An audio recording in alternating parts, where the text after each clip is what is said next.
All right, Jeff, shall I start?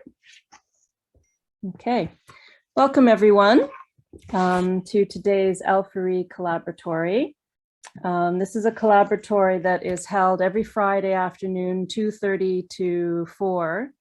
It's a place where we build our community of practice. We nurture connections, share work, workshop some ideas.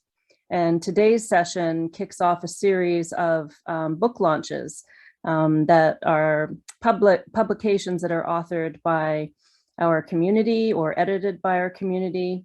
We're really happy to have Jeff Garver kicking this off. Just to give you a little sort of heads up on what's upcoming.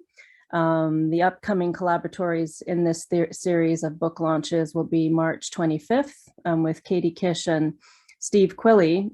Katie Kish will jump in at the end and sort of give you a little taste of her upcoming session.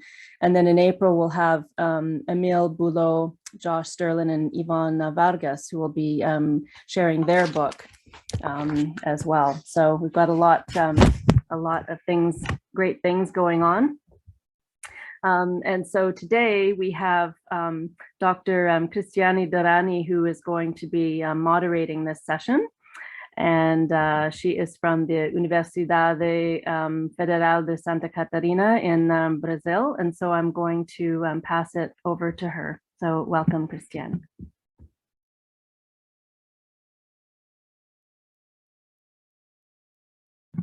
And you are muted. Thank you, Gina. I'd like to welcome everyone, especially Carla Sbert and our author, Jeffrey Garver, and all the audience who is here to share this moment. Well, I have the task to introduce Jeff. And it's really an honor for me to introduce Jeffrey Garver's book, Ecological Law and Planetary Crisis, a legal guide for harmony on Earth. Well, in fact, I met Jeff in 2016 when we together launched the Ecological Law and Governance Association, and we take part of the steering committee. So after this, he came as a visitor to our university and gave a course about ecological law and governance. And we now, from this time on, we work together in a unique experience with a group of students of different countries. We selected case studies and analyzed them under the lens of ecological law. So that's not a coincidence that we have here Carla Sbert. So she is the author of this expression and also the book that takes this name. But in fact, what I want to say is that Jeff is very concerned about the efficacy of his theory. And talking about that, I would say that Jeff's book is a milestone for ecological law theory. So it's 5 parts, introduce the basis of the content of ecological law. In other words, what is ecological law about and how does it work? Also, how different it is from environmental law. So I must say that Jeff's book is a big introduction. So we need to read it to have this exactly the framework and the elements, necessary elements to understand and also to develop and apply the ecological law. But among all the amazing elements brought by him, I want to highlight just 2 because I don't have time, and I want you to read this book because I think it is magnificent and a must to those who believe that the law can change and can help us to change the world. But so talking about these two topics I'd like to highlight. So for him, ecological law is not about a new environmental law. It is about the entire law system. Jeffrey's idea is also inspired by 2016 Oslo Manifesto for Ecological Law and Governance. For ecological law and governance. And he understands, just like the Oslo Manifesto, that it's necessary to have an ecological approach to law itself, based on ecocentrism, holism, and intergenerational and interspecies justice. So this is by itself a huge element that we have to understand in his book.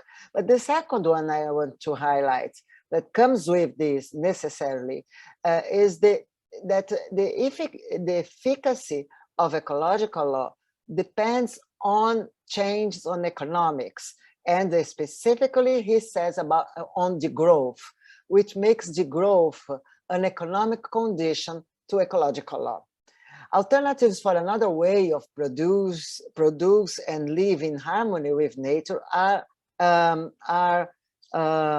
picked in his book. And he even suggested to look at the movements built around the buen vivir, and he gave us a clue how to start changing our mindset. And at this point, I had that we have to decolonize law, economics, and politics, and of course, our ethics and mindset. Well, only these two topics are examples of the revolution produced by this book. Changes on law, policy, and economics are required and promoted by ecological law. In fact, although books don't change the reality, they are necessary tool for that. So I would like to say much more about this book, but I just say that since the launch of this book, all my students have to read it, and we support the PhD thesis always starting from Jeff's book. That's what I should say to introduce this book. So I give the floor to Carla to speak about Jeff's book. Well, maybe Christiana, if I could jump in and I'll just do my presentation and then we'll turn. Oh yes, sorry about that. I forgot the author. So then Jeff, you have the floor. Well, Christiana, I really enjoyed listening to you speak and to learn how you're making use of this book. So thanks to you. You're such a treasured colleague, as is Carla. So I thank both of you for being here, and to Dina for organizing these kinds of events and keeping the tremendous life within the L4E Leadership for the Ecozoic project going. So publishing a book like this, especially when it's my first sole authored book, is definitely a real marker of time. It marks both the end of a long journey and the beginning, I guess, of what I would call a continuing voyage, not really a new one. But the journey leading to the publication of this book began in earnest when I decided to become a so-called mature student and returned to university for graduate studies in 2009. So that decision followed a career in environmental law, working for the US government on a variety of environmental laws, and with North America's Commission for Environmental Cooperation. So what was clear to me in 2007 when I left the commission, the CEC, was that I wanted to stay in Montreal, for one, didn't want to go back to the United States, and I didn't want to practice law here. Instead, I decided I wanted to think deeply and try to contribute to overcoming deep flaws in the legal systems I'd become familiar with, mostly in the US and Canada, but also at the international scale through the lenses of trade law and investment law and of international environmental law. So while I enjoyed my work as a public servant in the domestic and international environmental arenas, more and more I had the sense that something wasn't adding up, something systemic about that system or those systems was not proving to be adequate to deal with mounting ecological challenges. And as I was finishing my time with the CC, another factor here was that I had become involved with my dear friend and mentor, Peter Brown, who I'm delighted to see with us here today, who I'd met through my connection with Montreal Quakers. Somebody at a Quaker meeting said, well, you must know Peter Brown. I said, no, I don't. And so I cold called him and we had lunch, and apparently I passed his test for being radical enough. And so he invited me to join a group that was researching and writing a book based in ecological economics, and that turned into our book, Right Relationship, Building a Whole Earth Economy, which came out in 2009. So while I was working on that book with Peter, with Keith Helmuth, Robert Howell, and Steve Segi, I developed a much deeper understanding of ecological economics. And around the time the book was being published, I met with Peter and another dear friend and mentor, Richard Yanda, who I'm also delighted to see is here, of the McGill Law faculty. And based on those discussions, I made the decision to go back to school to pursue both a master's of law at McGill and a PhD in the geography department. I thought that combination would best suit my desire to keep the focus on law and legal systems, but to take an interdisciplinary approach. And I certainly have no regrets about that. It's become very important to my learning and scholarship. And the question that was front and center to me at that time, given my experience with right relationship and so on, was what is to law what ecological economics is to economics? What would something called ecological law be all about? Well, Peter became my PhD supervisor, and Richard became the supervisor of my law masters. I need to take a moment here just to express my enormous gratitude to the two of them for helping me along the journey toward the publication of my book and the evolution in my thinking about these questions. So I started my graduate studies in 2009, and I think my favorite story from that time was when I told one of the master's students in my geography cohort that I was kind of nervous about returning to university after 22 years. And she said, oh yeah, wow, because like I'm 22 years old. Ouch. But what I found out was that I actually had a tremendous eagerness to learn new things. And even though I no longer knew what the ratios were for sines and cosines and tangents and that sort of thing, I found that my life experience gave me other advantages in my studies. Well, the coursework I took in law and geography was also enormously helpful to me in the thinking that led to the book, especially the ones that immersed me in system science and systems thinking. I actually was building models in my first term back in the geography department, which was really fun and new and exciting. I also took a course in ecological restoration, which was really eye-opening. And I took a course in the law faculty on the European Union, something I'd been really curious about because it was an international effort where you actually had a system of transnational law that I think is somewhat unique in the world. And we had talked a little about in writing Right Relationship. I was also introduced through a course I took in the McGill School of Environment to the amazing field of environmental history. I just had never known really about that corner of history, and I gobbled up the reading list that Professor Davikinstead, Nikki Gisbert, gave me to prepare for my PhD comprehensive exam. I'm eternally grateful to him because I still refer to that list. There really is something very powerful and humbling about putting our current ecological dilemma into the broader context of history. And I'll note two other developments during my graduate studies that had a lot of influence on my thinking and my research and ultimately this book.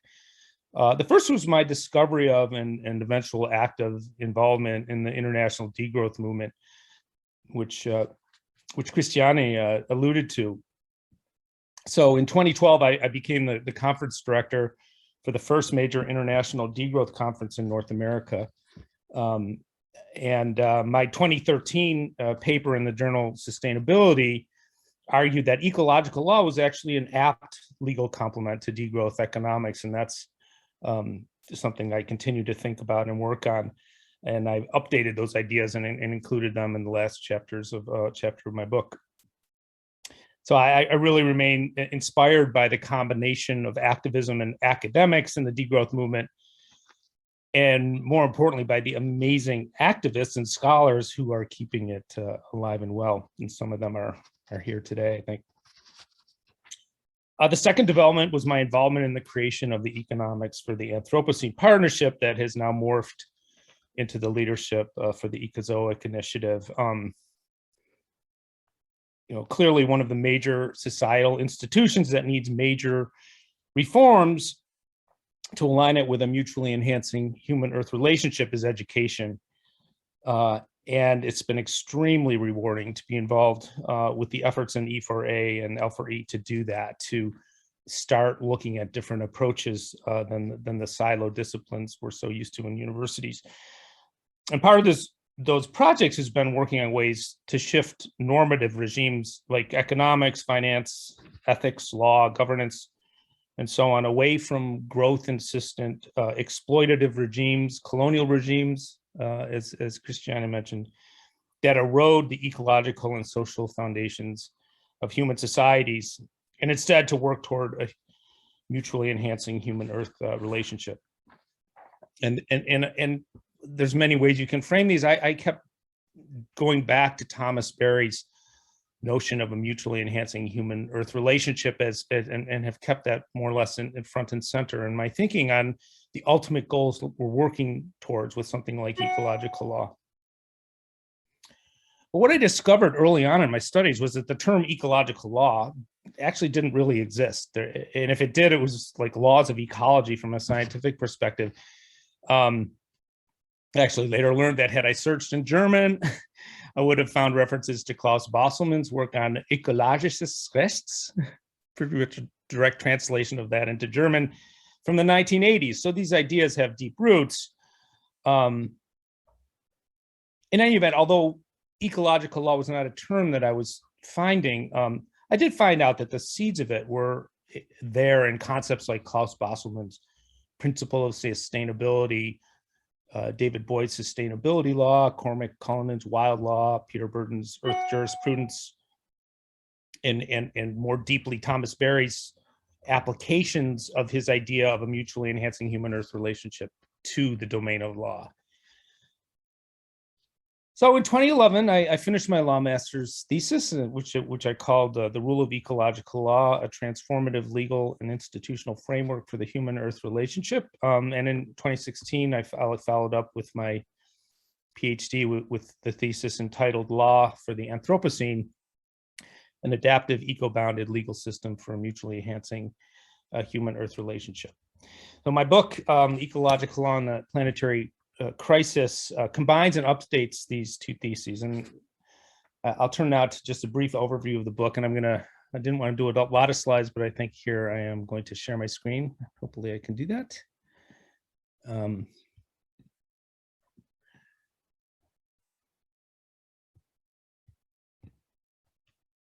Just to make it easier to give this overview. So here's the table of contents from the book. And in part one, what I did, and this really reflected how I approached my research, is kind of the diagnostic part of the book. How did we get here?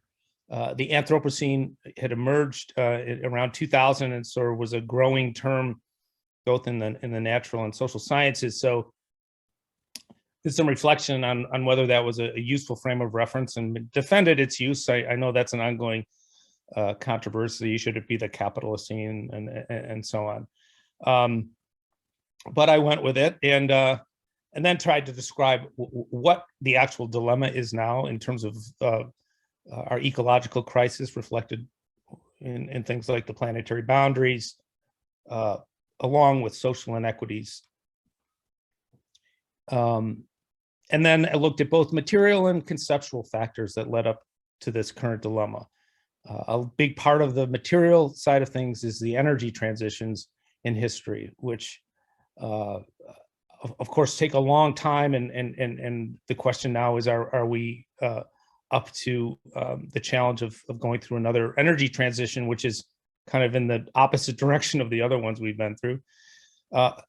And then because this is centered around law, how conceptual factors like law help lead to the Anthropocene. And I'll just quickly read to you my summary of that. So what I concluded was that law and other normative social constructs reinforce a dominant global orientation of human society toward sustained economic growth. The conceptual framing of this orientation gives priority to strong private property rights, monetization of non-market goods and services, state sovereignty, and a resistance to regulation that is perceived to have potential to interfere too heavily in markets or to limit profits and growth. In parallel with the rise and global spread of this conceptual paradigm from its roots in the European Enlightenment, humans have steadily increased the throughput of material and energy in human society. This rise in consumption has led to increasing aggregate global ecological impacts to the point where the capacity of Earth systems to support the human enterprise in the long term is more and more in question. So that's the bones, the flesh is in that first part.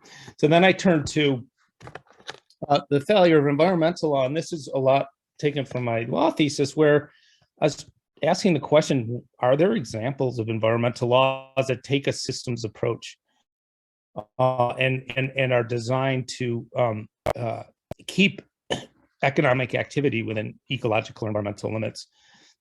And of all the examples I found, it was just one fail after the other. So I looked at the Clean Water Act in the United States, the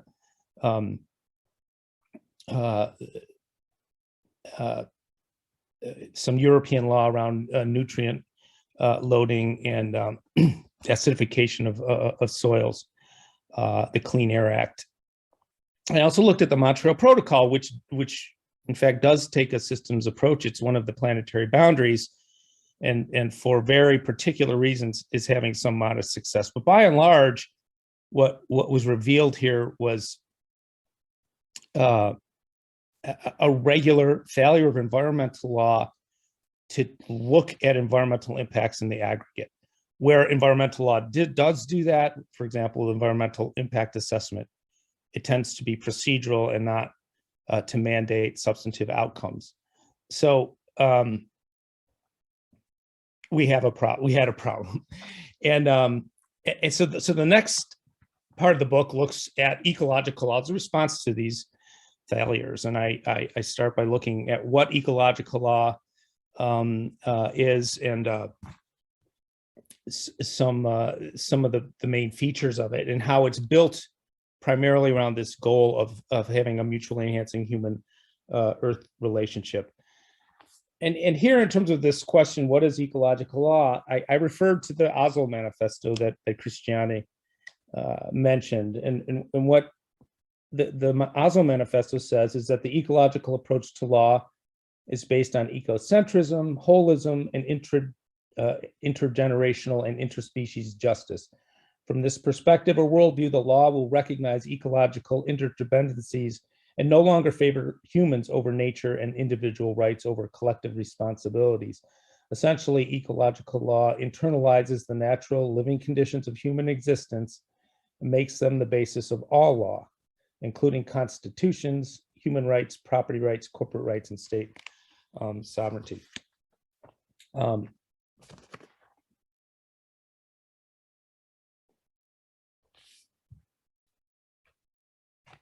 And I concluded this by just pointing out, first of all, I took what I call a human inclusive ecocentric approach, because I saw some danger in a kind of cult of wilderness application of ecocentrism, where we're indifferent to human survival. Some people do take that view. I certainly don't.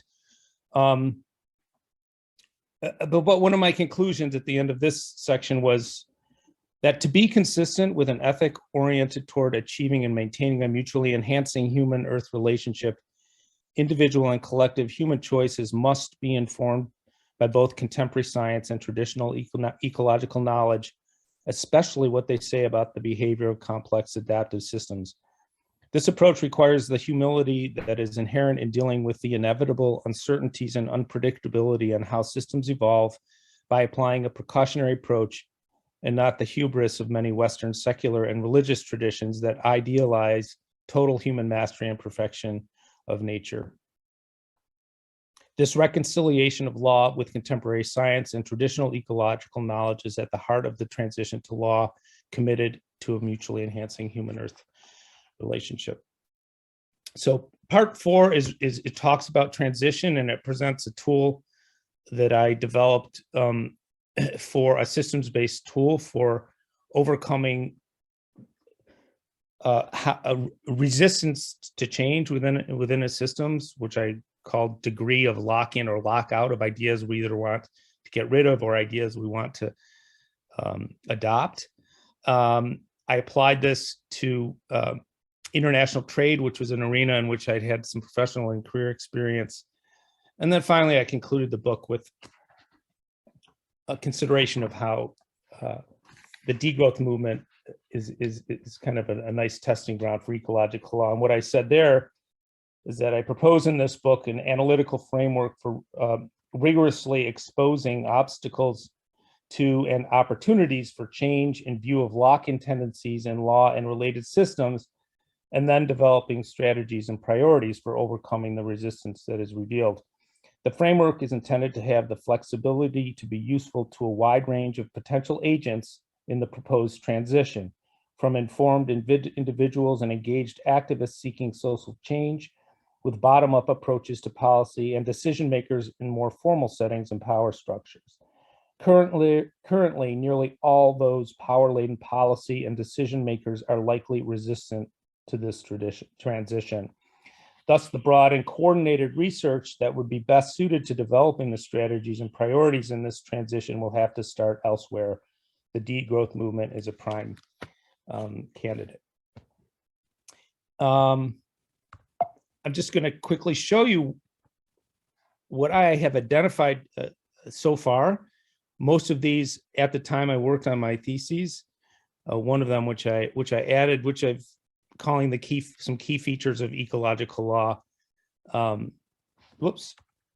That humans are part of Earth systems. This is the idea of ecocentrism, primacy of ecological boundaries over socioeconomic spheres. This is the corollary or direct implication of this is cannot, as Christiani said, only be a response to environmental law, but it has to infuse all areas of law.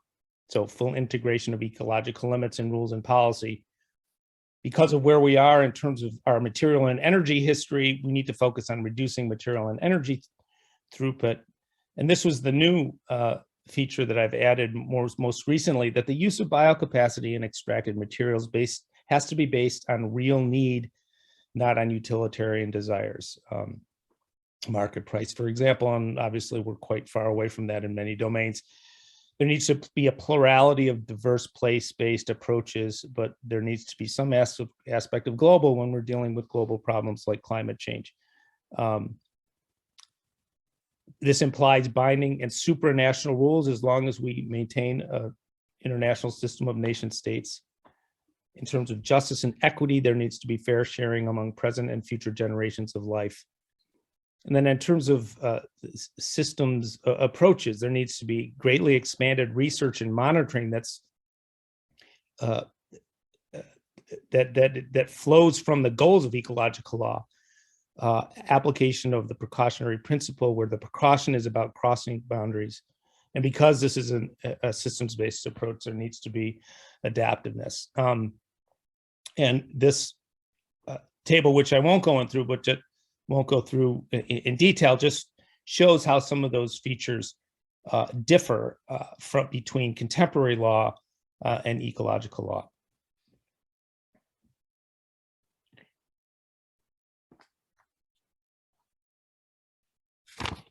So now what? I've finished my theses. I've published this book. And as I said earlier, this book was both the end of one journey and also the beginning of another, or maybe just a stop along one continuous journey. In any event, my foray into ecological law continues. I'm really grateful to be coordinating the law and governance aspects of research in the leadership for the Ecozoic Initiative. In that capacity, we held a conference at the McGill Law faculty in October 2017. So I think that's the first time I met Cristiani, and Carla was also there, and Richard Yanda and others here. And that led to a book called From Environmental to Ecological Law, which I co-edited with Carla and others, including Professor Kirsten Acker, Professors Michelle Maloney and Professor Peter Burden. What we're now working on is what we're calling ecological law case studies that Cristiani alluded to, which aim to put the principles of ecological law into concrete contexts by imagining how they would lead to different approaches to situations or policies that are currently happening. So ecological law is in many respects still quite theoretical. So the aim here is to try to give this some earthbound coherence. Examples: a proposed phosphate mine in the Atlantic forests of Brazil that Cristiani and her students are looking at. Restoration of the river Ethiop in Nigeria, the river that may well become the first river in Africa that's given legal personhood. Negotiating international law around marine protected areas and resource prospecting in the high seas. So these become concrete testing grounds for some of the theory of ecological law, with the idea of laying out how those would move forward under a domain of ecological law.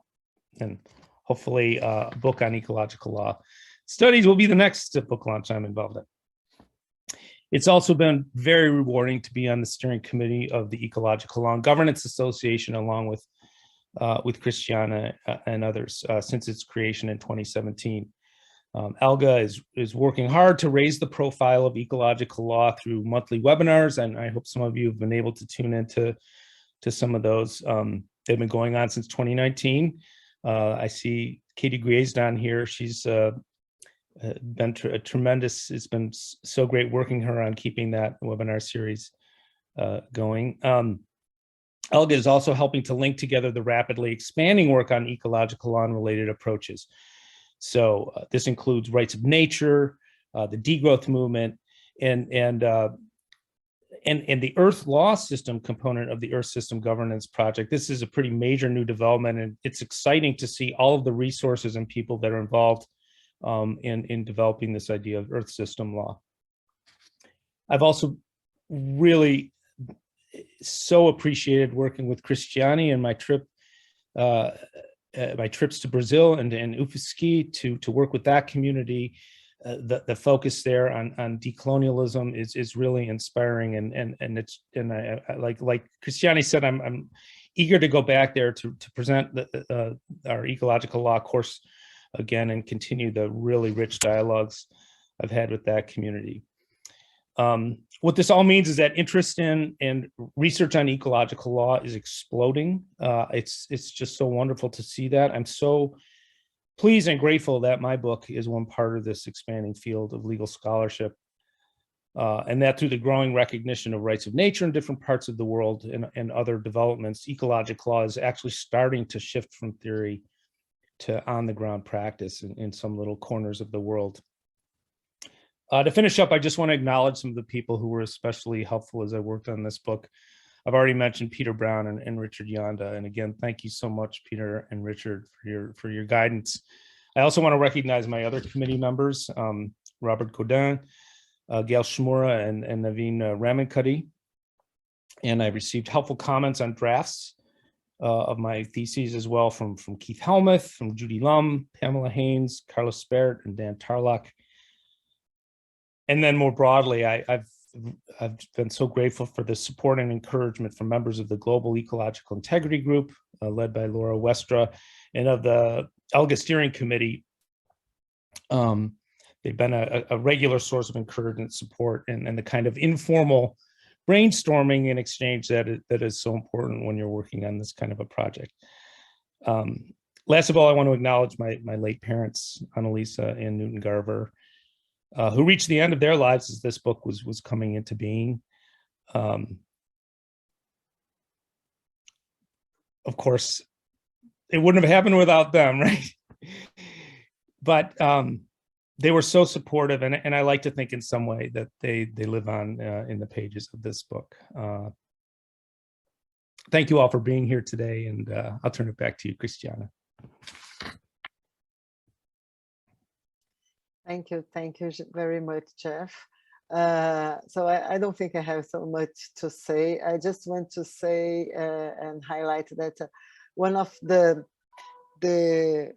not the main characteristics, but the amazing characteristics of your book is that you can combine such a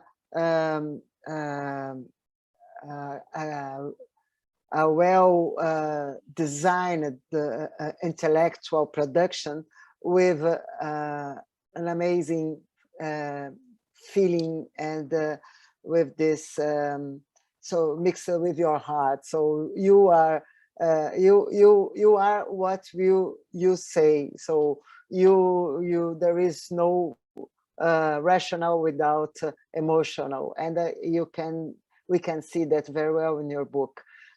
Your book, so it mirrors your multidisciplinary skill, Jeff, and certainly it is an important reason for this amazing achieved book. I would say that the law, economics, history, chemistry, geography, and of course this great sense of our belonging to nature as human species. So all these were added to the melting pot of your PhD dissertation with such a great achievement that I really appreciate so much. So maybe because of that, so you can show us really clearly how necessary it is to give naturehood to humans, as you say, instead of thinking about giving humanhood to a personhood to nature, as some ideas of giving nature the power to sue, because much more important is to really recognize us as individual and as a society as part of nature, and that we are in a horizontal relationship and not in a vertical relationship. So we can see from your table of content, Jeff, that you understand society and its institutions embedded in nature. And possibly there is the reason why environmental law failed, because environmental law reproduces the structure and the content, and its content based on anthropocentrism, the utilitarianism of nature, and the market approach of law. And is exactly what we aim to change. So your book aims to change. Individual and collective human choice must be reconciliated with nature. So you spoke right now, and this I would add as well social institutions. We just like law and politics and economics. You understand that local and global actions, and these are, I think, is a very important part of your book, and you just spoke slightly about that. I would like just to add another line, you understand that local and global actions are equally necessary to achieve the change. And so it is necessary to unveil international trade, which are unequal and managed by financial markets, and choose the primacy of ecological boundaries as guide instead. And this is a very strong part of your book, because you were not an idealist. So it's very important to understand that when you put your feelings inside, when you give an emotion to our rational rational and mental achievements, it's not that you are being idealistic and forgetting the concrete basis of the world. You show that it's possible to have feelings and at the same time act concretely and showing the necessary elements to make the real change happen. And this is very important.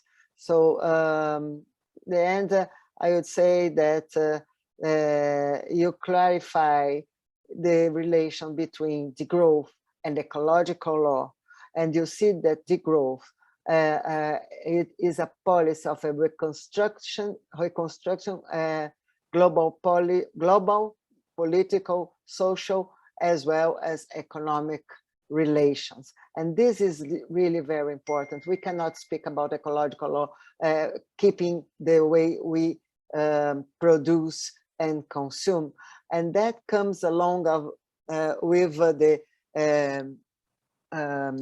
the Sustainable Development Goal 12, that also says that we have to change our production and consumption patterns. So this is for itself a legal objective that we have to follow, and we can only follow it if we adopt my view, the structure proposed by Jeff in his book.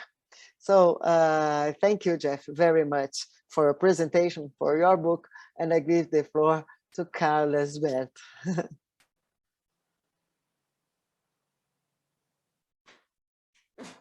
Thank you so much, Christiane. It's wonderful to see everyone. Some of you I know, many I don't, but I'm very grateful that Jeff invited me to give some remarks about his book, even though, of course, he's given me an impossible task. So I'm not grateful for that aspect of it. Anyway, it was interesting to hear him describe his journey. I have been lucky to actually watch that journey relatively close. Jeff and I have known each other for more than 20 years now, and we first met when he became my boss at the Commission for Environmental Cooperation, and it was with a lot of trepidation because I wasn't sure he was going to be the ideal. I had no way to know if he was going to be the ideal person to work with that he turned out to be. But we from there we really I think have been able to work really well in many things, and that journey of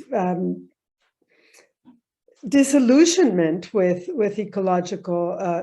environmental law, and towards looking for an alternative is one that I've been also very lucky to have sort of taken very much following his footsteps, and so I'm really thankful for all the work that you've done on ecological law, Jeff, for introducing me to it, but for I think your many years that you have spent from right relationship to now following this path and digging deep into ideas and connecting so many different, not just ideas, but disciplines, and both tentatively and then just like really working through the challenges, because many of the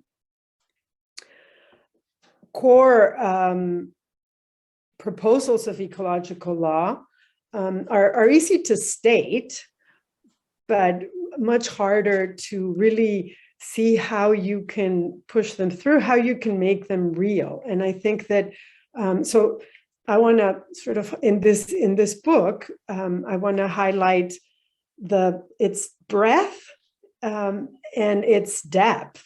I really want to encourage people who haven't read it to read it, and everyone to recommend it, because it really is multidisciplinary. It really covers so many different fields of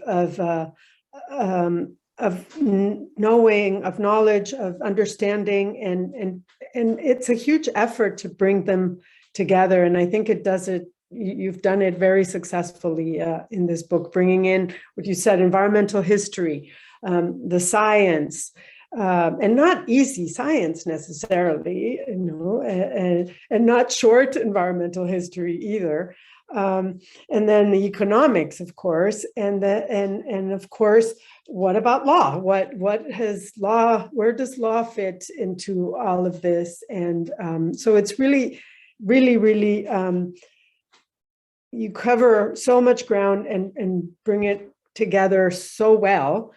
But then you also go so deep on many aspects of ecological law that I think this is really one of, there are many contributions, but one of your amazing contributions to ecological law is going so deep into difficult questions, like, well, of course, the actual 11 core features of ecological law, but also really thinking through, okay, what should be the goal of ecological law?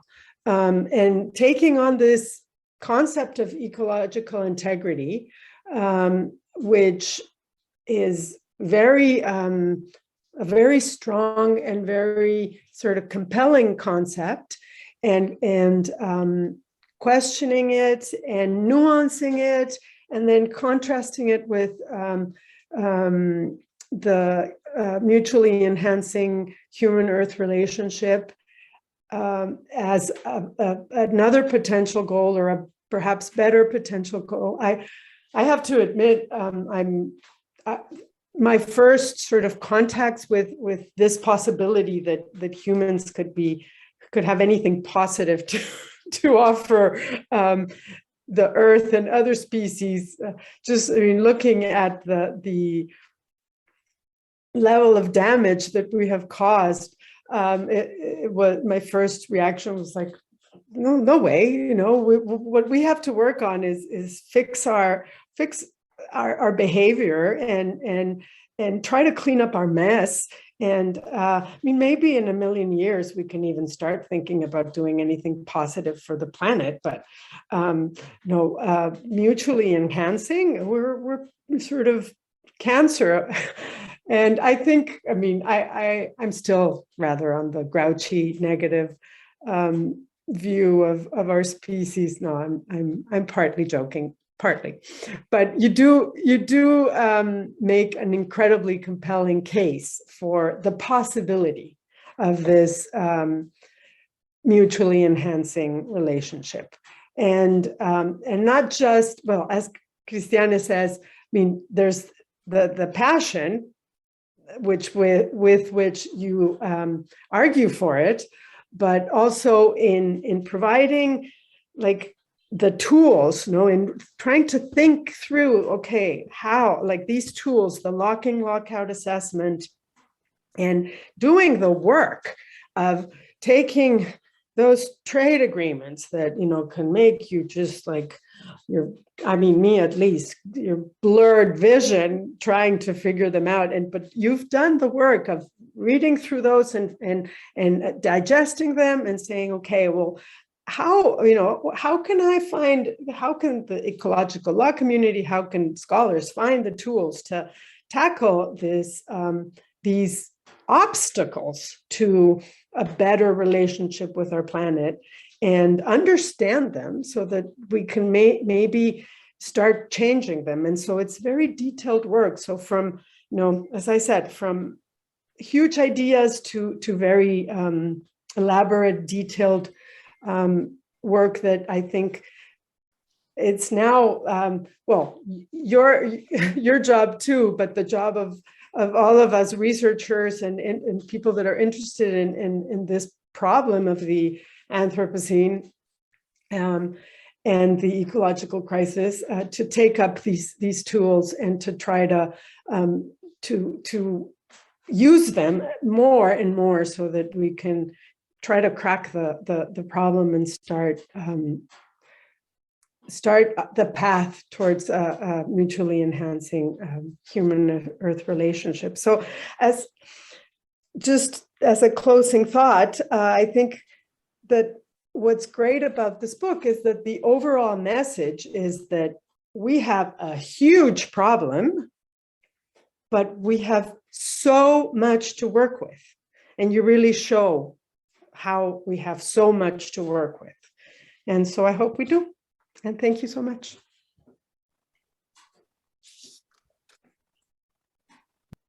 Thank you, Carla. Thank you very much. It is really amazing to have your participation here, because you inspired so both of us, I must say. And it's I think Jeff really appreciates your remarks. Well, maybe we could give the floor to the audience if you have time. Is that possible? Yeah. I see here Peter Brown, and I know his work with Jeff is very important, very inspiring for him, especially about ecological economics. And I think maybe, I don't know if you want to say some words, or anyone in the audience.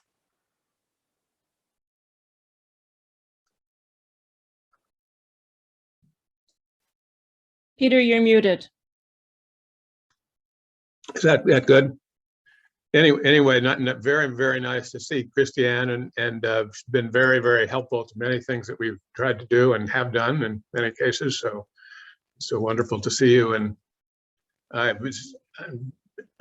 grew up in New England, so I tend not to be too verbose, but it's Jeff Garver is a bright star in a dark sky, in my view, and he's an amazing man. The quality of this book is fantastically dense, but just no stone unturned kind of argument that really wonderful. And Jeff was really the key player, in a very strong key player in putting together the economics for the Anthropocene proposal. It was, and we're now in the process of seeing a number of students who are now taking the sword of, or the flame of ecological economics around, and it's being taught in universities or colleges where it otherwise wouldn't be taught if we hadn't done that.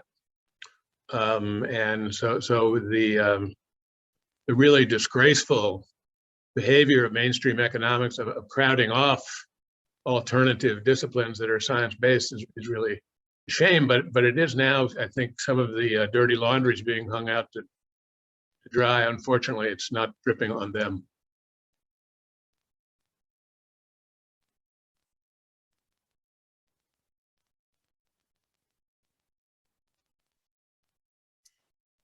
Thank you. Anyone else?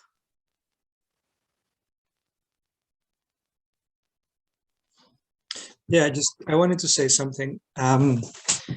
As a student and of ecological law, I want to also thank you, Jeff, especially because you have been also an inspiration for me. So this is just to prove the point that Jeff's work and ethics of work and friendship has been really fundamental to the development of a concept, but also to the development of what it enables for what we are facing today, a planetary crisis, let's say. So your work and friendship, Jeff, have been an inspiration for many of us. So you have opened the terrain for developing this new concept, and also open room for some intervention as we learn about how indigenous people think about law. And so I just, and this is as a way also to ask you about how do you see indigenous legal traditions playing into ecological law?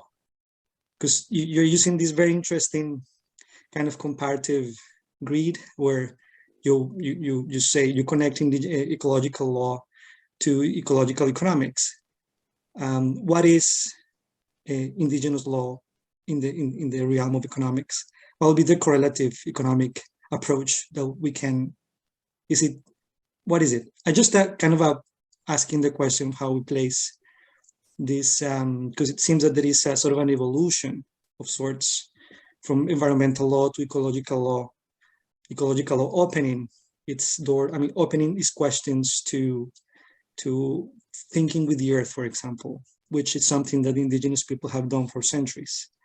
So what happens when we really open the Pandora box and let indigenous peoples and the earth speak law, and how does it look like? So these kinds of questions, this is what you inspired, Jeff, with your work. So let me, Yvonne, that, thanks for bringing that up, and I said that this book represented a sort of a marker of time. And one of the areas where my thinking has evolved, and I have much to learn, but I identified attachment to place in here as really central. And in contrast to, one of the books I read while I was doing my studies was Fred Pierce's book, The Land Grabbers. And it's just one example. Also what I've learned about foreign investment regimes, this really hardwired, globalized system that allows people far, far away from the places they're affecting and the people they're affecting to make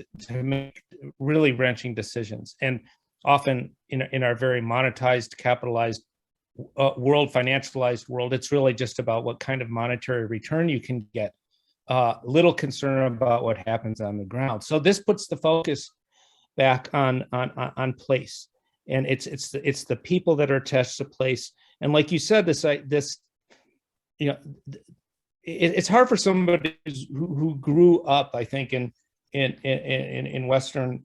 westernized cultures to, it's a constant quest for me to really try to appreciate this idea of attachment to place and feeling part of nature. So that's it, and what that means in terms of law. One comment on my PhD thesis that I tried to address a little bit as I finished up this book and brought it up to date was that it seemed a little managerial. It seemed to reflect maybe a one-size-all approach, this tool that I developed. And that's, I think that was a valid critique and something that I continue to try to think through, to work towards the kind of thing that I hear you saying, just really to open our minds to a truly plural view of what law is going to be. Our legal systems, the ones that I was analyzing and critiquing here, are so interfused or intertwined with this deep, long, dark legacy of colonialism. That's 500 or more years old. The justice issues that arise in that, and a lot of, I think, when we talk about law, you can't detach that from the justice issues are very, very deeply embedded in the systems we need to try to unravel here. And what I love about your work, Yvonne, is that you take us you open our minds and our imaginations to, and by the way, this will be a plug for the second, not the next, not the next one of these collaboratories on book launches, but the one after that in April that Ivan will be involved in it. These different, post-human legalities, looking beyond, where sources of law just aren't from human domains, but from other domains in which we purport to be embedded if we take an ecocentric approach. So I love that this evolution continues, and Ivan, it's wonderful to work with you on that. And I think the ecological law case studies, some of those have indigenous legal traditions involved in them, and hopefully that work in the short term will reveal some more nuance in what all this means. Thanks for that question and observation, Ivan.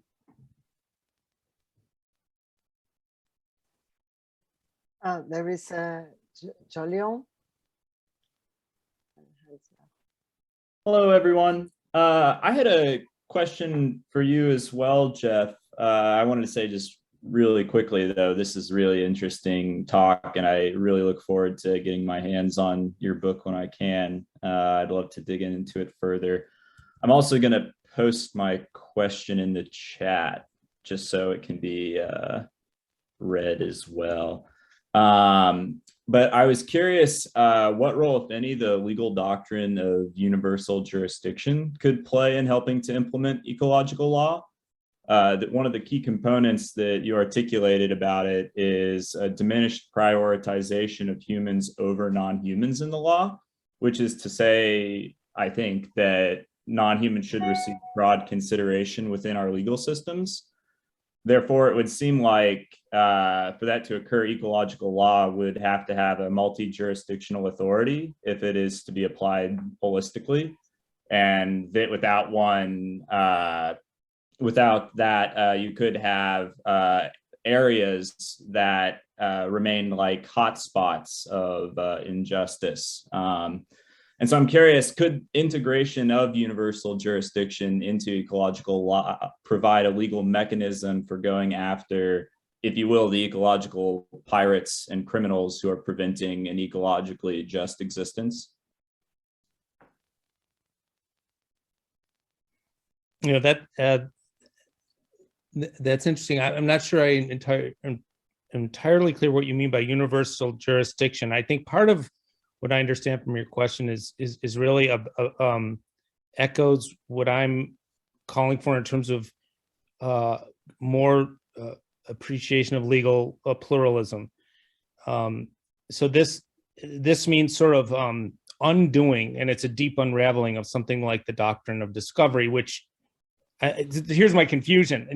The doctrine of discovery and the thinking that's beyond that is tied to that, the hierarchy of legal orders, putting the Western legal order at the top, I think is deeply infused in our legal systems, and through that our other connected systems, economic systems. So there's a certain universality there that I think is problematic. And so what I understand with legal pluralism is that you're breaking down that hierarchy to some extent. Work that John Burroughs, for example, Indigenous legal, Anishinaabe legal scholar in Canada, is doing to raise up Indigenous legal traditions in this country, to give them a greater standing within the Canadian legal order. It's an example of work towards the kind of plurality I would want to see. When the kind of work that Ivan is working on takes that even further, and it looks at all, not just individual Indigenous legal traditions, because they're so varied across the world, but then also looking at for legalities that emerge directly from the earth and its various components. Now, if you mean by universal jurisdiction, that we need to appreciate the legal standing across the board, and not necessarily in a rights of nature kind of way, because there's some problems with that's I think very much in tune with the kinds of things that I'm thinking about, and I find exciting. Thank you for reflecting on that. I think when I was speaking of universal jurisdiction, I'm thinking predominantly of the ability for like an ecological crime, if you will, to be tried in any court rather than in a court that's very narrowly tethered to where a crime took place. Traditionally, it's a doctrine that's been used to prosecute pirates. Because their crimes take place in international waters, so jurisdiction is fuzzy. And I was curious if the particular approach towards thinking about that from an ecological perspective, if that could play a role in helping to implement. But it seems like the perspective that you're taking is even broader in that it's how do we move beyond the kind of the hegemony that common law has essentially established throughout much of the world to adopting alternative legal systems as well to make it what was the word, a plural legalistic approach? Legal pluralism, yeah. Well, I certainly I find what's going on in terms of the development of ecocide and developing those crimes interesting, and it would be a challenge. It would be some more deep thinking to try and merge those ideas with the idea of legal pluralism. Maybe it's the fact that if there's a universality about something that we would call ecological crimes, should it emerge from bottom up from these various legal systems kind of operating on a non-hierarchical level, or is there, for practical reasons, you just don't worry too much about that now because these crimes are important to address in some system? Anyway, it's a really good question, Joanne. You'll get my juices will continue to Thanks. I really appreciate you reflecting on it. Thank you for your question. I don't know, maybe we go finishing this presentation, if there is anyone else, or there isn't. I want to thank the audience. I think we have one more hand raised, Jenny. Yeah, I didn't see, sorry. Hi, sorry, it's me over here. Okay, sorry. So I just wanted to unmute myself because I wanted to speak on behalf of the Concordia students that Professor Garver taught last semester. So we want to thank you, Professor Garver, for transmitting your passion to your students beyond the realm of law. So this past fall, we're all studying and we're all aspiring environmental assessment practitioners. And we want you to know that we're going to be carrying on all of your ideas to our jobs and to try to help the environment. And we just wanted to let you know that we're all here to celebrate you today and to thank you for sharing your important ideas with us, and that it was actually very much an honor, and we are very lucky to be able to learn from you. So we want to thank you. Thank you so much, Claudia, for coming. I'm very touched. Thank you. I want to say, Carla, that the students in Brazil shared the same impression as you. Really, he caused an impression here, very good impression, and he's coming back because people love him. Who don't? Who doesn't? Well, I want to thank the audience for your participation, and also especially Carlisbeth with your contribution, and my warm thank you and my gratitude also to Jeffrey Garver for your knowledge, for your friendship, for the human being you are. And and I wish you all a great weekend. And here we are going toward the weekend. Thank you so much, Christiane. Thanks for moderating too. Before we close, I do want to remind you that we are, this is the kicking off of this new collaboratory series. The part of this collaboratory series that we'll be dealing with highlighting work that's coming out of the leadership for the Ecozoic and the economics for the Anthropocene community. So what that means is that we have a up next part of this, and that is that on March 25th, I told you that what inspired my work was this question of what is to law, what ecological economics is to ecological economics. Well, in the next session, ecological economics will be front and center. We have my wonderful colleague, Katie Kish and Steve Quilley will be presenting their book, Ecological Limits of Development, Living with the Sustainable Development Goals. You heard a reference to those a little bit. So these are kind of a concrete manifestation of some ideas about sustainability within the international community. And we'll get a focused look at that next time. So Katie, I'm going to turn it over to you to just give a little preview of what's coming next. Thank you. Thanks. It will be a very little preview. Thanks, Jeff, so much. It was really nice, not just to hear about your book, but about your story. You're clearly very well respected and you're a really great friend to work with. And it's people like you that are going to make me never leave this community, which is why I'm always here. It's a wonderful group to be involved with. On March 25th, we'll be back and we're going to talk about this new book that we have, Ecological Limits of Development, Living with the Sustainable Development Goals. And that's very much we have them, so we need to live with them because everybody's using them. So how can we do that? So in the book, we use ecological economics to take a look at the SDGs and frame them within livelihood. And then after doing that framing and acknowledging that they are very widely used, we do just need to live with them.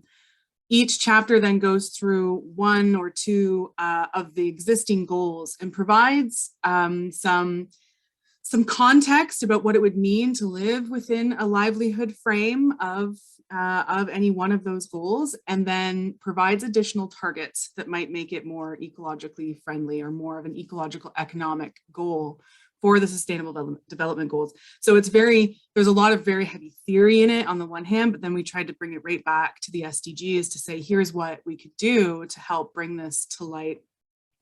And it is such a huge topic that we needed to invite a few others to contribute to the book with us and to give their expertise. So we'll be joined by a couple of the contributors, Katie Guizdon, who's here, and I think Matt Burke as well. They're both in the book, and so they'll be there, I think.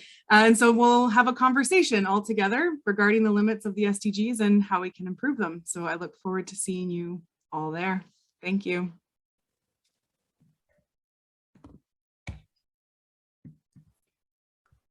Wow. Yay. Thank you And very I've just dropped it into the chat. If you want to click on the link and read the book right now, you can.